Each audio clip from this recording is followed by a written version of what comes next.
Welcome to the realm of stories, where wisdom pirouettes with wonder, and every journey is not just a detour, but a leading role in the grand performance of life. In a quaint little town, so tiny it had a single streetlight that flickered at 6 p.m., sure to send any nocturnal creature running for the shadows, there lived a mail carrier named Leo. Leo was renowned for his quick smile and feet that seemed to have been trained by gazelles in an elite running academy. Delivering parcels was his game, and he played it with the finesse of an artist flinging paint at a canvas.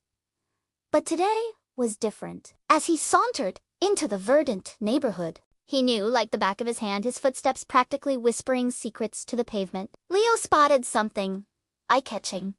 A mailbox so bright red it could only be described as screaming for attention. It gleamed like a freshly polished fire truck, begging him to investigate. Curiosity poked at Leo like a cheeky kitten, and he picked up his pace. But then, his instincts kicked in, demanding he stop. Who would dare use a mailbox so garish? Was it about to burst with treasures, or possibly just unsolicited subscription offers? His musings were interrupted when he noticed a girl wilted beside the road like a forgotten flower. Her knees were drawn up to her chin, as if she were trying to hide under her own tangled hair. Her fingers were instant evidence of a budding writer or a dexterous artist, perhaps. But what shrouded her in a cloud of melancholy made her seem like a protagonist trapped in a particularly dreary chapter of a children's book. Leo, being the go-getter he was, thought about taking his mail and running well. Walking Riand, delivering it with all the charm of a sitcom character exiting stage left.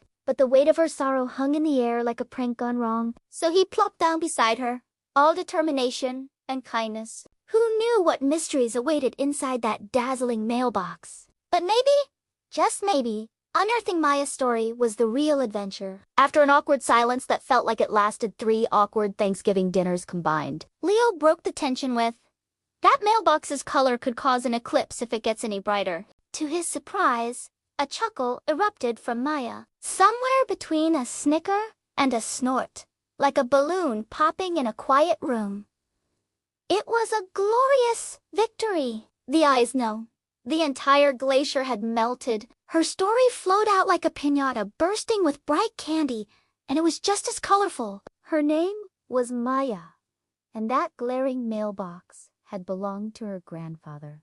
4 years. It had served as a cherished gathering place for letters and love the kind that made your heart skip, and then grief had swooped in faster than a hawk on a rabbit, leaving silence like a thick fog. She felt like she was losing him all over again with every word left unspoken, every memory stuffed down like an overly ambitious suitcase. Fueled by intrigue, Leo probed further, urging her to share a memorable yarn about her grandpa. As she spoke, her face ignited with fireworks of nostalgia, each memory more vibrant than the last. They'd spent endless summers fishing at the lake, where he taught her the fine art of storytelling, very much like a fisherman, emphasizing the one that got away, which, in her grandpa's version, had grown into a creature worthy of an Oscar.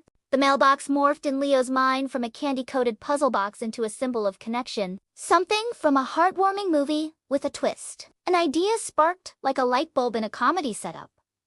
Could they resurrect it? Together, they hatched a plan to jot down cherished memories, happy ones, and stuff them into that mailbox like magic confetti, ready to dance in the wind. Each giggle and a roll at their exaggerated tailies felt like a spell woven together. And Leo realized he was not merely delivering mail today, he was also delivering empathy, compassion, and a sprinkle of rejuvenated joy. They spent the day transforming that ostentatious mailbox into a vibrant gallery of stories, each letter a reminder of love, laughter, and perhaps an elephant that once sported a monocle. Or was it just Leo's imagination? When the last memory was hung, they felt as light as balloons on a breezy day. As Maya hugged Leo goodbye and beamed with a radiant thank you smile, he found himself engulfed in a rush of warmth, the kind that spoke of deeper connections waiting just beneath the surface. As Leo resumed his route, the sun melted into the horizon, painting the sky with hues of possibility. He understood, perhaps for the first time, that sometimes fostering empathy is as simple as piquing curiosity with a question and leaning in with your heart, like a kid at a carnival stall. Opening that mailbox had opened their worlds Today's lesson was clear. To foster deep connections and compassion, one must be curious about the stories others care, because empathy can turn strangers into friends and light up the darkest corners of sorrow, casting shadows long enough for jokes to dance in the light. Today's lesson is to foster deep connections and compassion. Be curious about others' stories. Empathy can turn strangers into friends and light up the darkest corners of sorrow.